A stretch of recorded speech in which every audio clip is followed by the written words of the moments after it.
안녕하세요. 저는 이 세상을 살아가고 있는 평범한 40대 후반의 남성입니다. 인생 사는 이런저런 이야기들을 듣게 되는 이 채널은 얼마 전부터 저의 마음속을 훅 파고들었어요. 저도 비슷한 경험이 있어서 그런지 많은 생각을 하게 되더군요. 제게도 가슴 아팠던 일이 있었는데 저도 오늘은 조심스레 제 이야기를 꺼내보려고 합니다. 그럼 제게 어떤 일이 있었는지 지금부터 시작해 볼게요. 저는 평범한 가정에서 태어나 부모님의 사랑을 듬뿍 받고 자랐습니다. 어느 자식 하나 귀하지 않을까 싶지만 저는 부모님이 오랫동안 아이를 갖지 못하다가 생긴 자식이라서 그런지 더욱 많은 기대와 사랑을 받으면서 자랐어요. 부모님은 결혼 후 10년간 아이를 갖지 못하셨다고 해요. 두 분 모두 이른 나이에 결혼을 하셨지만 아이가 생기지 않아서 힘든 시간을 겪으셨습니다. 저도 결혼을 해서 아이를 낳아 보니 이런 상황이 얼마나 힘이 들었을지 짐작이 갑니다. 저를 낳기 전에 한 번의 유산을 하신 이후에 아이 갖기가 정말 힘드셔서 이것저것 안 해본 것이 없다고 하셨어요. 한약도 드시고 병원도 다니시고 몸에 좋다고 하는 것들은 다 챙겨 드셨을 정도라고 하니까요. 게다가 주변 사람들이 하는 미신 이야기도 그대로 다 따라서 하셨답니다. 그만큼 절박하셨을 테니까요. 그랬음에도 불구하고 10년간 아이가 생기지 않았으니 얼마나 마음을 졸이셨겠어요. 그래도 워낙에 이른 나이에 결혼을 하신지라 부모님과 나이 차이가 심하게 많이 나지는 않는답니다. 저를 두 분 모두 30이 간 넘은 나이에 낳으셨으니 말이죠. 그렇게 저는 외동아들로 태어나 귀한 사랑을 듬뿍듬뿍 받았어요. 엄마 말씀에 의하면 아주 어린 시절에는 등을 바닥에 눕힌 적이 없다고 하시더라고요. 요즘도 가끔 엄마에게 듣는 얘기가 있어요. 아이고, 우리 아드님 키울 때 내가 아주 눕혀서 재운 적이 없었지.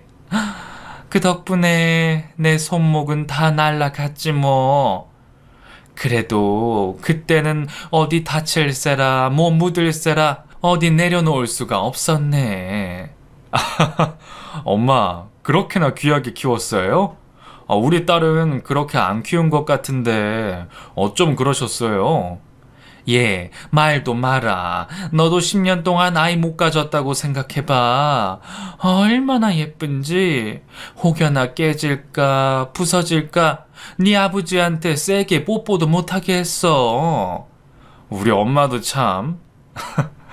고마워요. 고맙습니다. 제가 앞으로 더 효도할게요. 그래야지. 앞으로 엄마한테 효도 많이 해.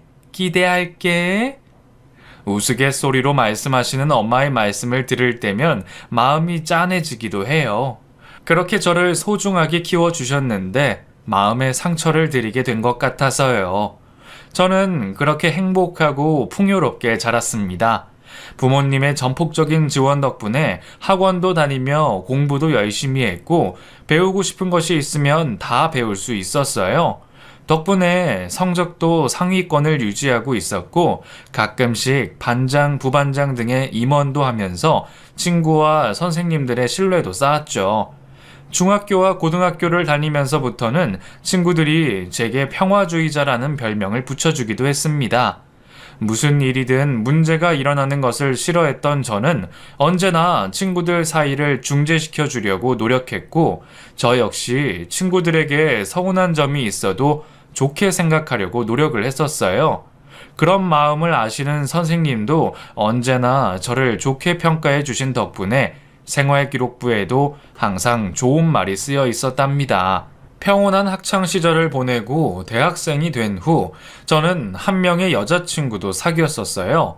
같은 대학교 같은 과 동기였는데 늘 평온하고 긍정적인 생각을 하는 저와 비슷한 스타일의 사람이었습니다.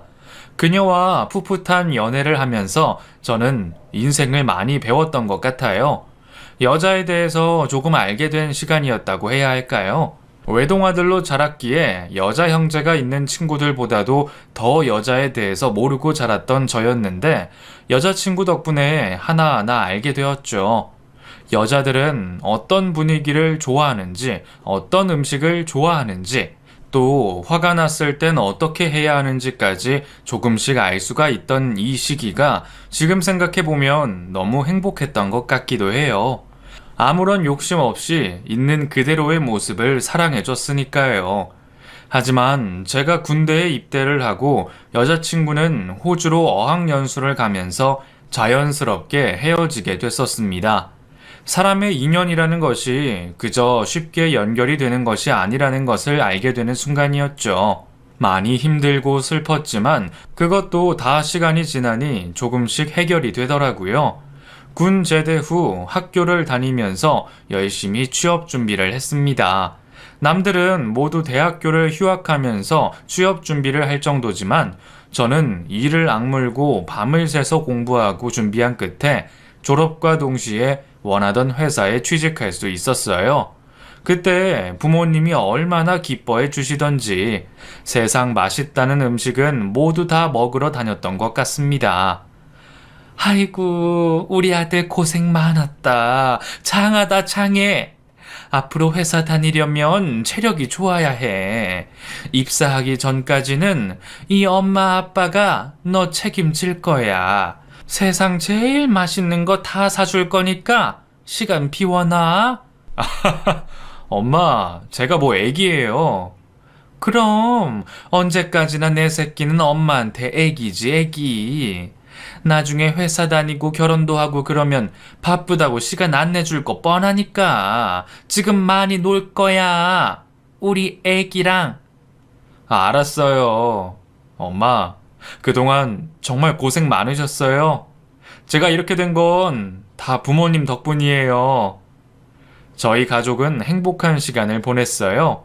온 세상을 다 가진 것 같은 기분이 들었고 부모님은 하나밖에 없는 외아들이 자랑스러우셨는지 친척분들과 지인분들께 모조리 전화를 걸어 취직 소식을 알렸습니다. 그 덕분에 한동안 축하 전화를 아주 많이 받기도 했었죠. 입사를 한 후 한 2년간은 정말 정신없이 보냈던 것 같아요. 회사 생활이라는 것이 생각한 것보다 좀 복잡하기도 하고 회사 업무가 제가 가진 것보다 많은 것을 원하는 느낌도 들어서 버겁기도 했었죠. 때로는 선배들과의 술자리가 부담스럽기도 했고요. 하지만 그런 것도 저의 성실함과 평화주의자적인 마인드로 극복해 나갔습니다.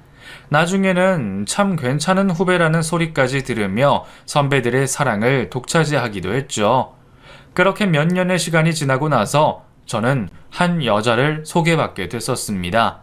중학교 교사였는데 저보다 한 살이 어렸고 외모도 너무 괜찮은 사람이었어요. 첫 만남에서 그녀는 저를 썩 마음에 들어하지 않았던 것 같았죠. 그런데 몇 번 연락을 주고받으며 대화를 하다 보니 저에 대해서 이것저것 알게 되었고 시간이 지날수록 제게 관심을 가져주는 모습이 느껴졌습니다. 그리고 저희는 자연스럽게 주말마다 함께 시간을 보냈고 연인으로 발전하게 되었어요. 그때 그녀의 모습은 정말 눈부신 존재였어요. 저도 남들에 비해 뒤지는 직장은 아니라고 생각했지만 교사인 여자친구를 만날 것이라고는 생각하지 못했거든요.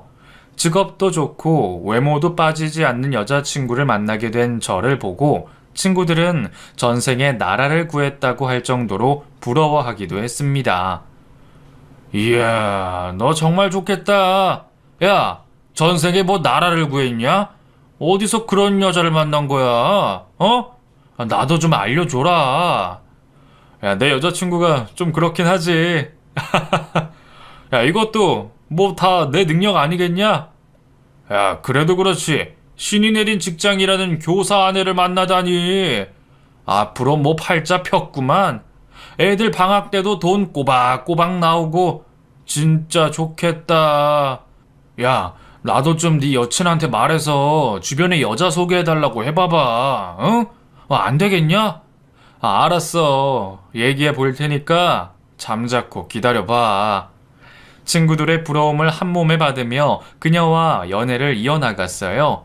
그녀는 새침하기도 하면서 때로는 애교도 부릴 줄 아는 팔색조의 매력을 가진 여자였습니다. 교사라는 직업에 자부심도 갖고 있었고 적당히 술도 즐길 줄 알면서 자기 주장도 분명한 사람이었죠.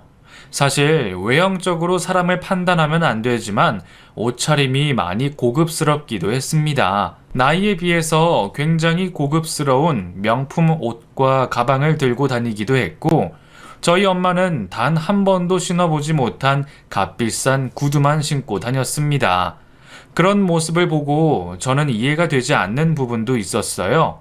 저희 집이 가난해서라기보다는 저 정도의 소비를 하는 것 자체가 합리적이지 않다고 생각했거든요.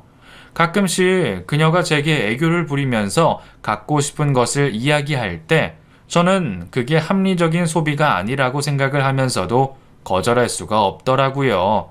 그녀가 그렇게 애교를 부리면서 졸랐기에 안 해줄 수가 없었습니다. 오빠, 나 정말 저거 갖고 싶단 말이야. 능력쟁이 남편한테 이거 하나 정도는 부탁해도 되잖아. 응? 안 그래? 아, 나 진짜 이번에 너무너무 갖고 싶어. 아니, 그래도 저건 너무 비싼 거 아니야? 핸드백 하나에 몇백만 원씩이나 하는데. 치, 1년에 딱 한 번 있는 내 생일에 그거 하나 못 사줘? 내가 뭐 맨날 갖고 싶다고 한 것도 아니고 말이야. 아잉, 오빠. 그래도 그게 저기 좀 오빠, 자기야. 내가 뽀뽀 많이 해줄게. 응? 꼭 사줘. 제발. 제발 부탁해. 저는 그렇게 그녀의 애교에 못 이겨 값비싼 명품백을 사주기도 했었죠. 그때 여친은 항상 제게 자신이 사는 이런 명품들이 절대로 과소비가 아니라 합리적인 소비라는 점을 제게 설득했었습니다. 오빠, 생각을 해봐. 그냥 싸구려 제품 사서 많이 쓰지도 않고 버리고 하면 그게 더 돈 낭비 아니야? 이거 처음에 살 때는 좀 비싼 것 같지만 계속 사용하고 또 오랫동안 사용할 수 있는 거니까 그런 거 다 따지면 별로 비싼 게 아니라니까. 진짜야. 오빠, 계산을 해봐봐. 그거야 뭐 이걸 사는 사람들의 합리화니까. 굳이 이렇게 비싼 거 아니어도 된다고 생각하는 우리 엄마 같은 사람도 있고 또 나도 그렇기도 하고. 그치만 뭐 너의 소비가 잘못됐다고 생각하지는 않아. 그래, 고마워 자기. 역시 내 남친은 능력도 있고 성격까지 좋다니까. 고마워 자기야. 그녀와 연애를 하는 동안 제가 수도 없이 들었던 이야기들이었어요. 그녀는 자신의 행동 하나하나가 잘못되지 않았다는 것을 제게 가르쳐 주는 것을 즐겨 했었는데요. 그게 그녀의 직업적인 면도 있었고 성격적인 부분도 있었던 것 같아요. 다른 사람들을 가르치는 일을 하다 보니 제게도 같은 방식으로 대했었고 그런 방식에 익숙해져 버린 저는 시간이 갈수록 그녀의 의견을 반박하지도 않았습니다. 어차피 제가 반박해봤자 여자친구의 끊임없는 설득과 가르침 때문에 피곤해질 것이 뻔했으니까요.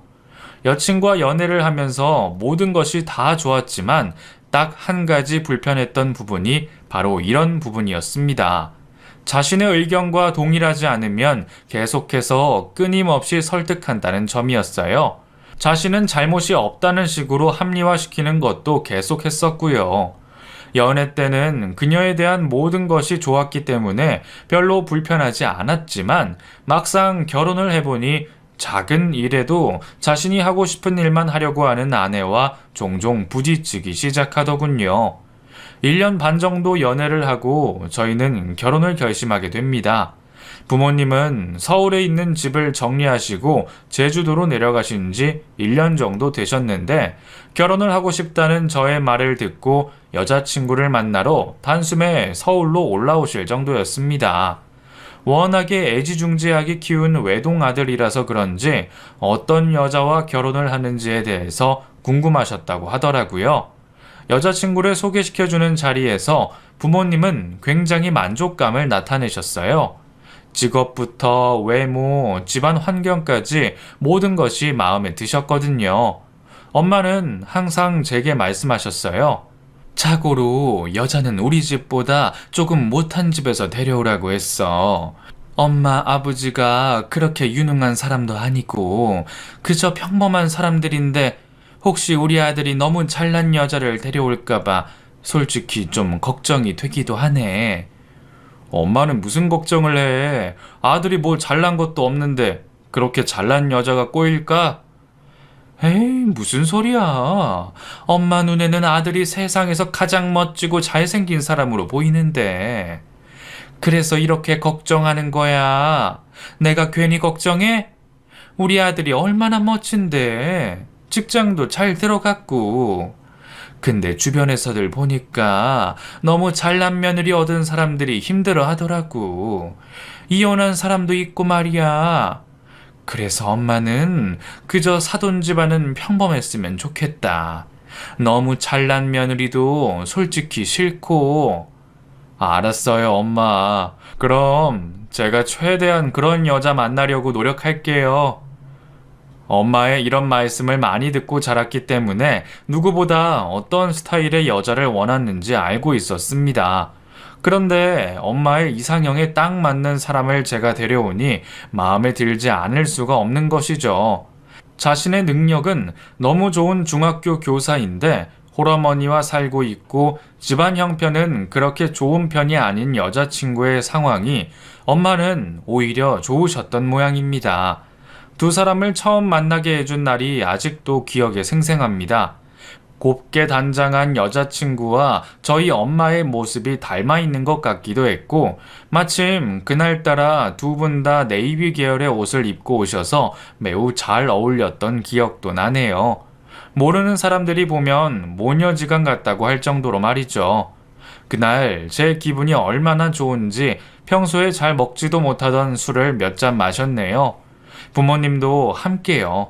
더군다나 저를 너무나 어렵게 가지셨던 부모님은 하루라도 빨리 손주를 보고 싶은 마음이 크셨는데 여자친구가 그런 부모님의 마음을 이해하고 딱 맞는 대답까지 해줬지 뭐예요.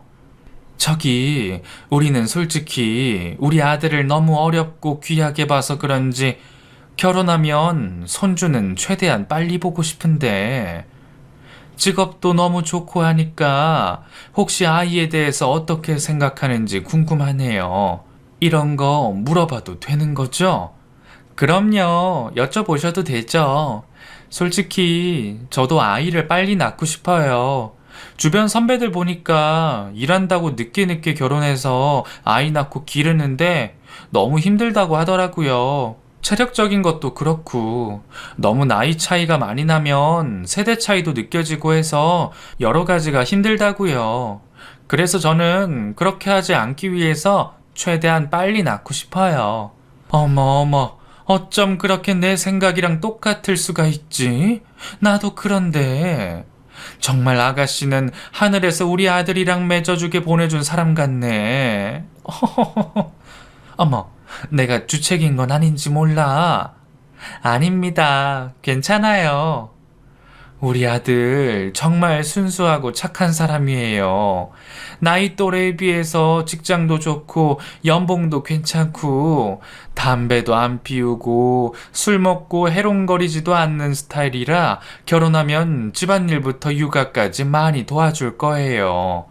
만약에 그렇게 안 하면 내가 혼내서라도 그렇게 하게 만들 테니까 걱정 마요.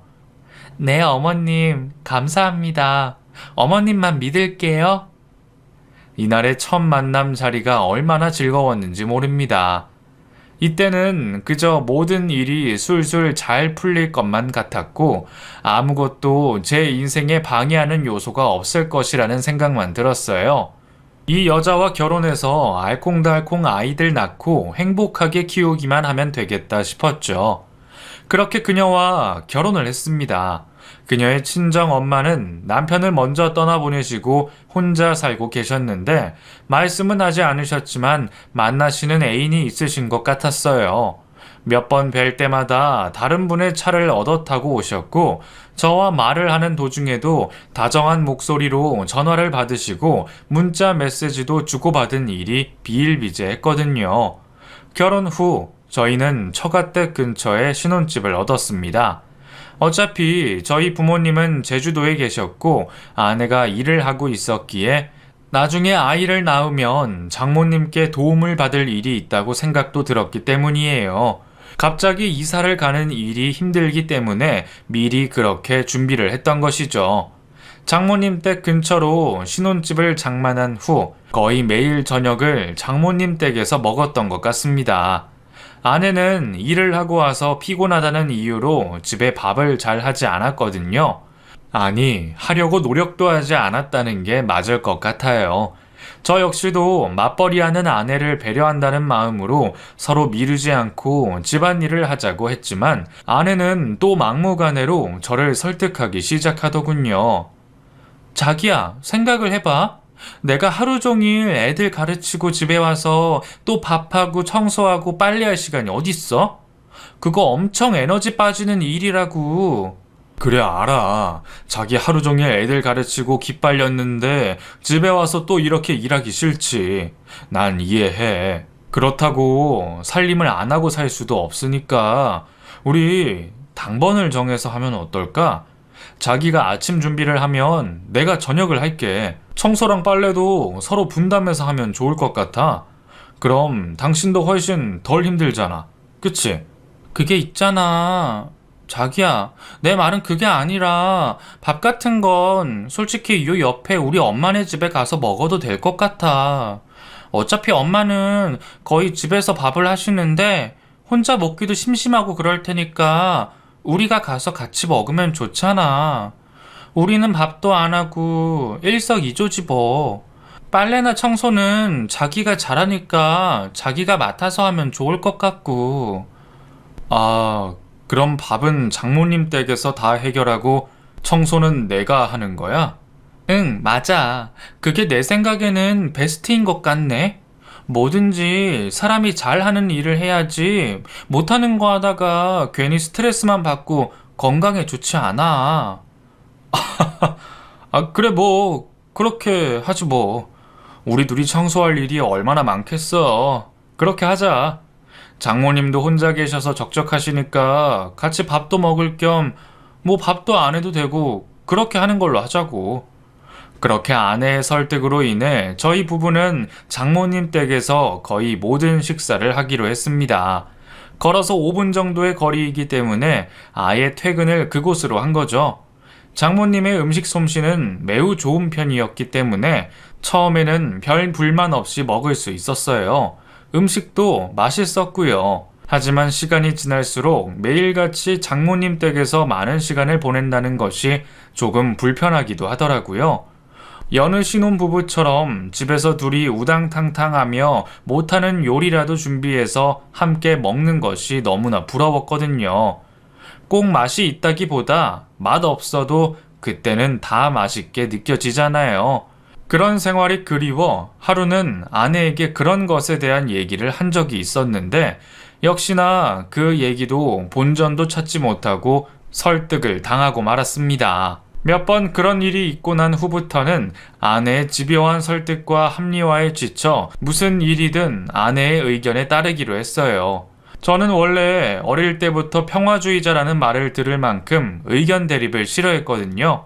친구들이 하지 말라고 하는 건 하지 않았고 조금 화가 나고 그렇더라도 제 자신이 최대한 참고 또 참았습니다.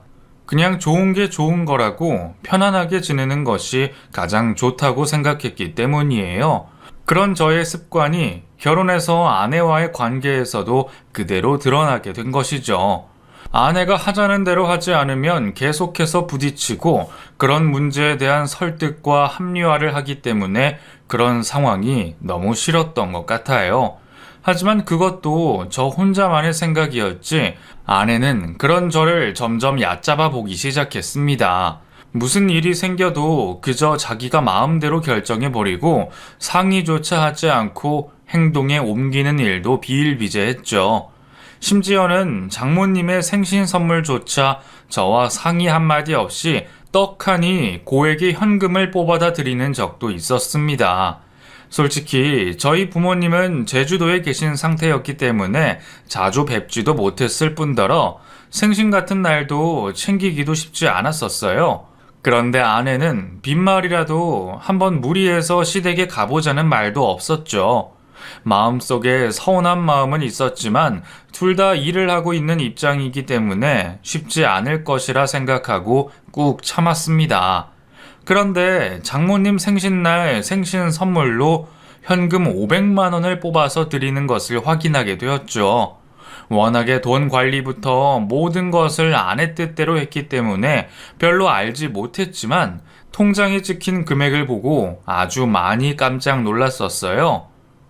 저기 혹시 500만 원 통장에서 빠진 거 장모님 생신 선물이야? 아, 응, 맞아. 우리 엄마 생신이라서 500만 원 빼서 드렸어. 근데 그게 왜? 뭐 잘못됐어? 아, 그렇구나.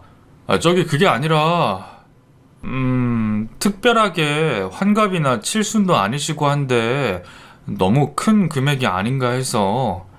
왜? 아까워서 그래? 자기야, 너무한다. 우리 엄마가 여태까지 밥 해주고 한 게 얼만데 그런 소리를 해? 나 너무 서운한데? 아니, 저기 우리 엄마는 2달 전 생신 때 가보지도 못해서 난 좀 그게 걸려서 그렇지 뭐. 그럼 시간 빼서 당신이라도 혼자 가지 그랬어. 왜 이제 와서 지난 일을 들추고 그래? 우리 엄마 남편도 없이 혼자 살고 계시는데 이럴 때 기분이라도 내셔야지. 나도 벌잖아. 내 돈도 들어있다고. 아, 그래, 알았어. 아, 내 말은 그게 아니니까 오해하지는 말고. 알았어, 아무튼. 저는 그렇게 장모님의 과한 생신 선물도 넘어가기로 했습니다. 속으로는 화가 부글부글 끓었지만 참기로 했었죠. 아내가 유능한 교사라고 친구들도 모두 부러워했었으니까요.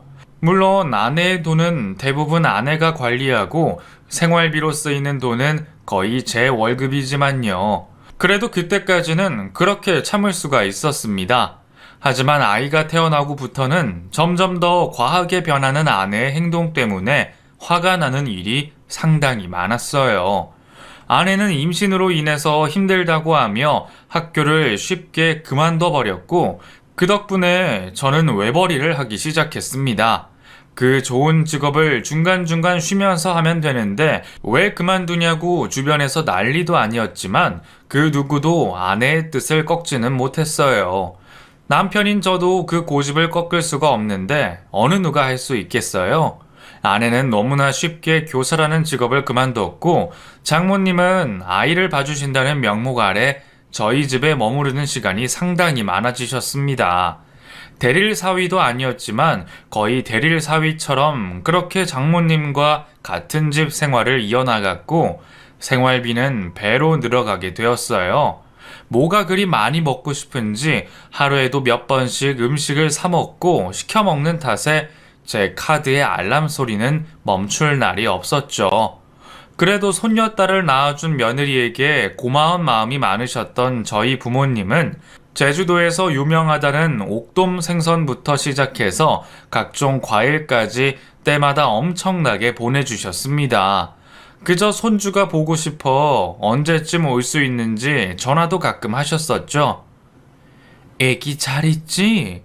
아이고, 애기 너무 보고 싶다. 언제쯤이나 볼 수 있으려나? 아, 엄마 죄송해요. 이번 달에는 꼭 한번 내려가려고 했는데. 아이고, 죄송하긴 이놈아. 그런 소리 하지 마라. 정 바쁘면 엄마 아빠가 가도 되니까 혹시나 애미한테 부담 주지 말아라. 응? 알았지?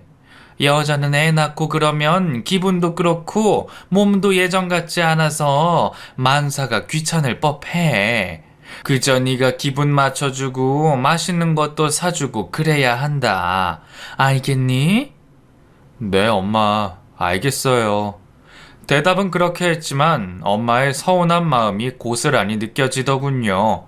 아내는 결혼 전에는 그렇게 시댁에 잘할 것처럼 얘기를 하더니만 결혼 후 시댁에 너무나 관심 없는 모습에 저는 몹시 실망을 해가고 있었어요. 그러던 어느 날 엄마가 눈길에 미끄러지셔서 엉덩이 뼈가 부러져 버리는 일이 일어나고 말았습니다. 갑자기 이른 아침에 아버지가 전화와서 엄마의 병원 입원 사실을 알려주시더군요. 엄마는 그저 제가 걱정할까봐 말하지 말라고 했다고 하시면서 말이죠. 순간 그동안 너무 찾아뵙지 못한 제 모습이 생각이 났고 죄송한 마음에 눈물까지 났습니다. 그리고 당장에 제주도로 내려가려고 비행기 티켓을 알아보며 아내에게 말했죠. 여보, 우리 엄마 병원에 입원하셨대. 눈길에 미끄러지셔서. 얼른 내일 당장 집에 가봐야겠어. 어머나, 정말? 아이고, 어쩌다 그러셨을까. 너무 걱정된다. 영상통화를 한번 해봐야겠다. 영상통화라니, 당장에 내려가 봐야지. 당신 어차피 학교 나가지도 않으니까 시간 많잖아. 내일 당장 다녀오자. 내일? 저기 있잖아. 나 사실 자기한테 말 못했는데 말이야. 나 좀 비행기 공포증 같은 게 있는 것 같아. 뭐? 비행기 공포증? 당신 분명히 신혼여행도 잘 다녀왔잖아. 그때도 비행기 탔는데 아무렇지 않았잖아. 아, 그게 내가 분위기 망칠까봐 말을 안 한 건데 좀 힘들긴 했어. 심장이 막 벌렁벌렁거리고 식은땀도 나고 그랬거든. 그냥 신혼여행이니까 꾹 참고 있던 것 뿐이라고. 분위기 망치기 싫어서. 그렇게 심한 거였으면 나한테 말을 하지 그랬어. 나는 그것도 모르고. 어쩔 수 없지 뭐. 내가 내일 혼자 엄마 병원 다녀올게. 그러게 자기야. 내가 뭐 거짓말하는 사람도 아니고. 나 교사였던 거 알지? 나도 어쩔 수 없는 상황이라는 것만 좀 알아줘. 응? 아, 그리고 자기 이번 주 주말에 우리 엄마가 동창회가 있는데 그때 좀 자기가 같이 가주길 바라시던데. 잘난 사위 자랑 좀 하고 싶으신가 봐. 아내는 갑자기 비행기 공포증에 대한 이야기를 하더군요.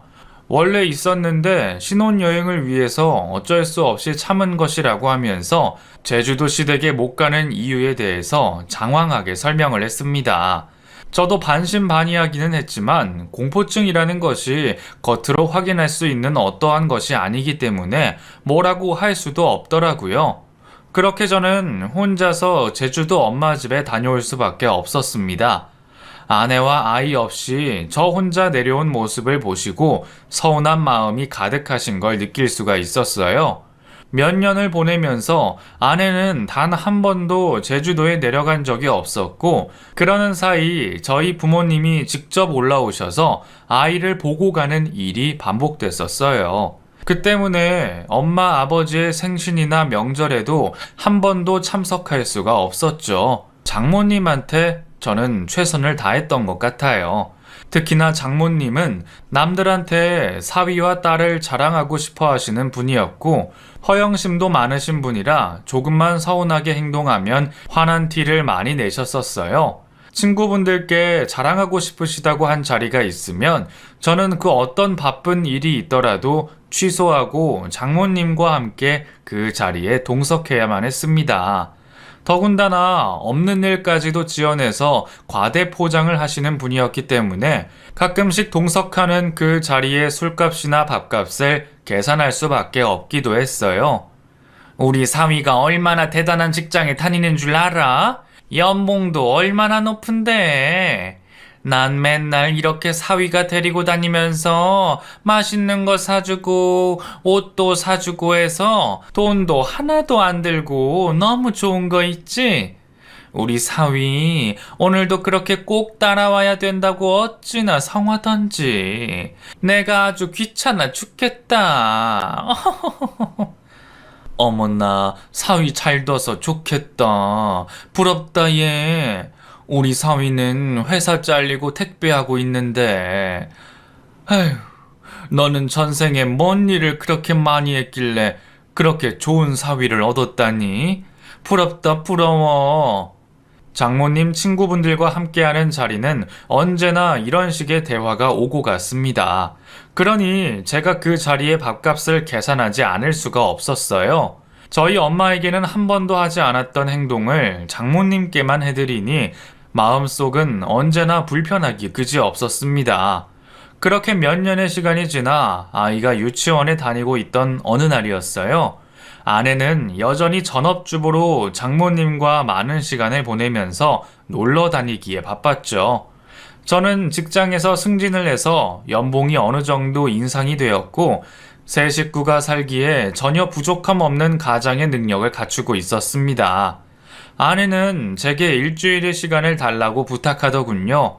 자신이 장모님과 함께 뜻깊은 시간을 보내고 싶다면서 자신의 외할머니 산소와 친척분들을 뵈러 아랫지방 쪽으로 여행을 가고 싶다고 했어요. 자기야, 나 다음 주에 일주일 정도만 시간 주라. 우리 외할머니 산소도 좀 가봐야 하고 외갓집 친척분들도 뵙고 인사드리고 싶어서. 나도 나지만 우리 엄마 더 늙기 전에 다리 건강할 때 같이 여행도 하면서 다니고 싶거든. 자기 회사 연차 아직 남았으니까 그거 써서 아이 좀 봐주라. 응? 유치원 갔다 오면 오후 시간 되니까 오전만 출근했다가 반차 써도 되고 주말까지 끼면 딱 5일만 하면 되잖아. 그럴 수 있지? 그럴 수는 있지. 우리 엄마 고생 많이 하셨거든. 그래서 내가 이번에 좀 효녀 노릇 좀 할게. 너무 고마워. 아내와 장모님의 일주일간 여행을 허락해준 저는 회사에 어렵게 부탁을 해서 연차와 반차까지 쓰며 아이를 볼 계획을 세웠습니다. 유치원에 다니고 있던 딸아이는 또래에 비해 말도 잘하고 똑부러진다고 유치원에서 변호사라는 별명까지 갖고 있는 아이였어요. 제 딸이라 그런가 어찌나 영리하던지 한 번 말한 것은 까먹지도 않고 기억해내는 것이 너무 기특하더군요. 드디어 아내가 떠나는 날, 저는 딸아이에게 놀라운 이야기를 들었습니다. 아빠, 엄마 하와이 가면 좋겠다. 거기가 어디 있는 거야? 응? 하와이? 무슨 하와이? 우리 딸 뭐 잘못 알고 있는 거 아니야? 아니야. 엄마 하와이 가서 수영복 입는다고 나한테 예쁘냐고 물어봤어. 할머니도 같이 간대. 비행기 타고 몇 시간이나 간다고 멀어서 나는 못 간대. 뭐? 아니 엄마가 그런 얘기를 했어? 우리 딸 혹시 꿈에서 들은 건 아니야? 아닌데. 진짜로 들었는데. 아참, 큰일이다. 엄마가 아빠한테는 비밀이라고 했는데. 아이의 말은 너무나 놀라웠습니다. 아빠한테는 비밀로 하라고 했다면서 엄마와 외할머니가 하와이라는 곳에 간다고 했다는 것이에요. 도대체 무슨 말인지 이해가 되질 않아 아내에게 전화를 걸어 물어봤죠. 당신 어디쯤이야? 응? 지금 기차역에 있지. 엄마랑 기차 타고 가고 싶어서. 그렇구나. 아니, 우리 예나가 엄마 하와이 어쩌고 하는 이야기를 해서 비행기 공포증도 있는 당신이 무슨 하와이를 간다고. 아마 꿈을 꿨나 봐. 알겠어. 기차 타면 알려줘, 여보. 그렇게 아내와 통화를 하는 사이 수학이 넘어 비행기의 출발 소식을 알리는 안내방송이 들려오기 시작했습니다. 순간 불길한 예감이 들었고 성급하게 전화를 끊어버리는 아내도 이상하게 느껴졌죠. 저는 그 순간 뭔가 잘못되고 있다고 생각이 들었고 그동안 아내가 써온 카드값에 대해서 내역을 뽑아 보았어요. 제 카드지만 아내가 자신의 번호로만 결제 내역을 받고 있고 이용 내역에 대해서도 본인만 갖고 있었기 때문에 저는 확인을 따로 하지 않았었거든요. 불길한 예감을 가지고 카드 이용 내역을 살펴봤고 그곳에서 비행기 티켓을 결제한 내역을 확인할 수 있었습니다. 저는 그 즉시 아이를 유치원에 보낸 후 공항으로 달려갔어요. 마침 그날 하와이로 떠나는 비행기 시간이 아직 출발 전이라는 확인까지 마친 상태였고요. 아무 생각 없이 미친 듯이 공항으로 달려가 하와이행 수속을 밟는 곳에서 정말 거짓말처럼 아내와 장모를 만나게 됐었습니다. 둘은 너무나도 행복한 표정으로 수속대 앞 의자에 앉아 즐겁게 셀카를 찍고 있더군요. 너무나 화가 난 저는 그대로 달려가 그 핸드폰을 확 뺏어버렸습니다. 어머, 뭐야? 당신 뭐야? 여긴 어떻게 온 거야? 뭐? 비행기 공포증? 참나 어이가 없어서. 당신 도대체 이럴 수가 있는 거야? 비행기 공포증 맞아. 근데 이번에는 한번 도전해보고 싶어서. 뚫린 입이라고 말 함부로 할래? 오늘만이 아니더만. 그간 내 카드로 일본부터 대만 여행까지 아주 많이도 싸돌아 다닌 거 내가 모를 줄 알아? 어떻게 그럴 수가 있어? 어? 1시간 거리 제주도 우리 엄마 집은 그렇게 안 가더니. 그게 무슨 말이야? 우리가 뭘 어쨌다고? 그동안 내 월급으로 아주 얼마나 펑펑 싸돌아다닌 거냐? 어? 교사라는 사람이 이렇게 교묘하게 사람을 속이고 이용하냐? 흥분된 마음이 가라앉혀지지 않아 목소리를 높이며 아내에게 소리를 지르고 있었습니다. 그리고 그 순간 의자 옆쪽에 비행기 티켓이 보이길래 저는 그 티켓을 갈기갈기 찢어버렸어요. 아! 뭐하는 짓이야? 너 정말 뭐하는 짓이야 이게? 뭐하는 짓이긴. 비행기 공포증 있는 내 아내 혹시 기절할까봐 티켓 찢어 버리는 중이지. 보면 모르냐? 자네 정말 이게 무슨 버르장머리인가? 내가 그동안 아주 좋게 봐줬더니 어른 무서운 줄 모르고? 자기 분수에 넘치는 교사 아내 만났으면 최소한 이 정도는 해줘야지. 가정교육하고는. 장모님, 입은 삐뚤어졌어도 말은 바로 하라고 했습니다. 가정교육을 논하실 입장이 아니신 것 같은데요. 어떻게 그런 말씀을 하십니까? 비행기 공포증이라는 병까지 핑계대면서 시댁을 안 가다니요. 그게 그럼 올바른 교사의 자질입니까? 네? 말 좀 해보세요. 아이고 무서워라. 어디서 두 눈을 똑바로 뜨고 여기까지 쫓아와서 이런 짓을 해. 아이고 사람 치겠어. 그래요. 나 무식합니다. 그래도 내 자식한테 이렇게 교육은 안 시키겠습니다. 저는 미친 듯이 큰 소리를 지르며 아내의 핸드백 안을 뒤졌고 지갑 안에서 제 카드를 빼앗았습니다. 그리고는 하와이를 가려고 바리바리 싸들고 온 여행 가방을 바닥으로 집어 던져버렸죠. 어떻게 하든 그 화가 해결이 되지는 않았을 테지만 그냥 그렇게라도 해야 제가 숨을 쉴 수가 있을 것 같았어요. 그렇게 한바탕 두 모녀를 개박살 내고 나서 공항을 빠져나왔습니다. 집으로 돌아오는 길에 얼마나 눈물이 나던지 앞이 보이지 않아 운전이 힘들 정도였어요. 마음이 아파서 그런 것인지, 화가 나서 그런 것인지, 아니면 배신감 때문에 그런 것인지 모르겠지만, 아무튼 그렇게 저는 한바탕 눈물을 쏟아내며 집으로 돌아왔습니다. 그렇게 모든 것을 믿고 맡기면서 아무런 의심 없이 보냈던 제 자신이 얼마나 한심하던지, 집에 와서 한참이나 멍하니 깊은 생각에 빠져 있었어요. 그리고는 제주도에 계신 엄마에게 전화를 걸었죠. 엄마. 아이고, 우리 아들이구나. 아니, 이 시간에 한가해? 한참 일할 시간 아니야? 엄마를 왜 이렇게 불러, 아들? 아니, 그냥 우리 엄마 불러보고 싶어서. 엄마, 제가 우리 예나 데리고 내일 집에 갈게요. 내일? 어머나, 정말? 평일인데 시간 낼 수 있겠어? 안 그래도 며칠 전부터 꿈에 네가 나와서 걱정도 되고 궁금했는데 이게 웬일이라니? 엄마가 너랑 예나 먹게 맛있는 것 좀 듬뿍 사다 놔야겠다.